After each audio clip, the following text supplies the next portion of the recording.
Hey, Orion I have here, and welcome to this week's video where we're going to talk about emotions in the workplace and how to build a culture of emotional intelligence. One of the best tools to help you and your team build emotional intelligence into your culture is called Human Design, and you have an opportunity to win a free 90-minute leadership human design session with me. All you got to do to enter the giveaway is subscribe, leave a comment, and hit that like button. For now, let's dive in. One of the most important things about building emotional intelligence into your culture is that you don't expect emotional vulnerability. It's not about forcing everyone to be vulnerable, because depending on people's backgrounds, experiences, race, culture, gender, etc., they may have had their vulnerability weaponized against them. So this isn't about building a culture where emotional sharing, emotional vulnerability is mandatory. It's about inviting it, creating a culture where it's clear it won't be weaponized, where it's safe. And that starts with developing a few different skill sets. The first one is self-awareness. Helping first yourself and your team build self-awareness when there's an emotional reaction happening in their body, and what emotions actually feel like in the body. So when there's fear, when there's anxiety, when there's anger, when there's a ask made of someone and there's that resentment or that unspoken boundary that creates anger, and then it gets shoved down. Because up until now, in the industrial and information ages, emotions were, in most work situations, asked to be left at the door. And we don't want to swing the pendulum in the other direction fully. We don't want everyone to be sharing their emotions all the time.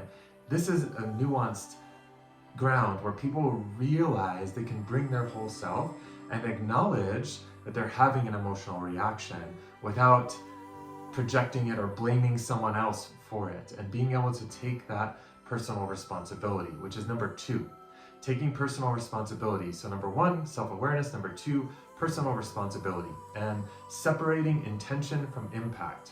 Realizing that when a manager or a peer says something or asks someone of something, and there's a reaction of anger or worry or anxiety or fear, that impact that hits in the person, that hits in you perhaps, is separate from the intention. So a lot of times what can happen in the workplace is people can feel an impact from something that was said or asked of them, and then automatically blame the person for causing that impact, and assuming an intention, assuming that the person was purposely impacting them in that way or did something. And really this is about, okay, this thing that this person said definitely impacted me. They're asking me to do too much. They know I only work 40 hours a week. Why are they asking me for this deadline? They clearly don't care about my promotion, etc., etc., those kinds of things.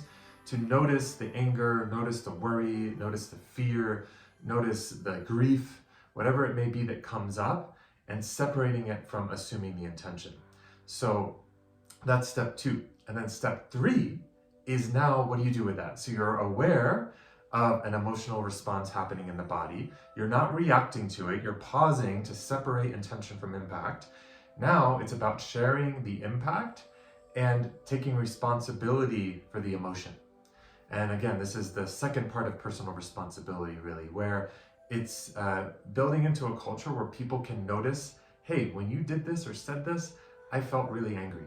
And sometimes you can share the actual emotion, but sometimes sharing the impact is actually about being clear about what you're a yes for and what you're a no for, which leads us to number four, setting boundaries clearly. So let me walk through all four to this point. So being aware of an emotional reaction in the body. Number two, don't react to it. Take personal responsibility. Separate the impact on you from the assumed intention. Number three is be able to share the impact. When you said that, that made me really angry because I only work 40 hours a week and I already have this, and this on my plate, for example. And number four is setting the boundary. And I'm not available to take this on unless we remove something else from my plate, for example. And this is about not blaming the other person, but getting clear about what you're a yes and a no for. And that can feel really risky and scary for team members, because they might not feel safe to say no. Again, the industrial age and information ages have created this momentum we need to suppress our emotions. We need to just show up, be good little soldiers, be productive. That's how we're going to get promoted. That's how we're going to guarantee our success. So it can be really scary for people to say no. And in my working with clients over the years, from the employee level all the way up to the director level, all the way up to the CEO level, that fear can be there at the highest levels, all the way down to the manager level, all the way down to the front line level. The fear is of saying no, of honoring your own needs. But that's a culture of emotional intelligence, where blame is replaced, where silos are replaced, where infighting is replaced with awareness, responsibility, and boundaries. And this is about being able to self-regulate in the moment at an individual level and at a team level. So that's number 5. Being able to use breath, to use movement, to go outside for a walk, to realize in the age of AI, which is what we're in now, we have officially left the information age. AI is ushering in a whole new realm of ambiguity, rapid change, and technological disruption, leadership disruption. The way things have worked to get us here is not going to get us to where we're going. It's not going to get you and your organization to where you're going.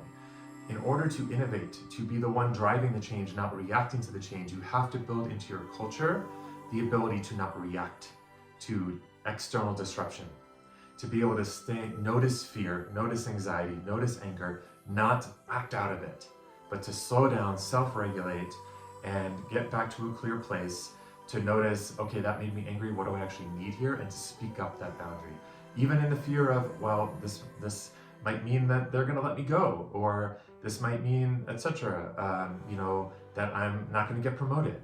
And as a leader, it's your job to create environments where people feel safe to share what's true for them, to begin to create space for their creativity, their innovation, to encourage them to own their boundaries and to set those boundaries, and to help them take responsibility for their emotions, to not create a workplace where everyone's sharing their emotions all the time and it's a big processing arena. Things still need to get done, but where you can have the skill set to quickly become aware, pause, use your self-regulation tools to not react, separate intention from impact, own your emotions, get curious about the intention, set whatever boundaries are needed, and then in the space that gets created, now everyone's in their proper place.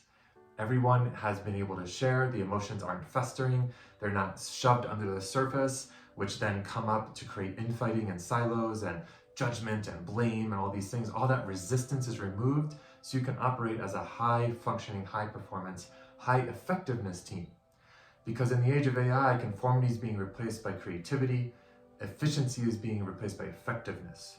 This is about creating space. This is about encouraging everyone to use their voice, to take responsibility and not shove their feelings in to erupt later.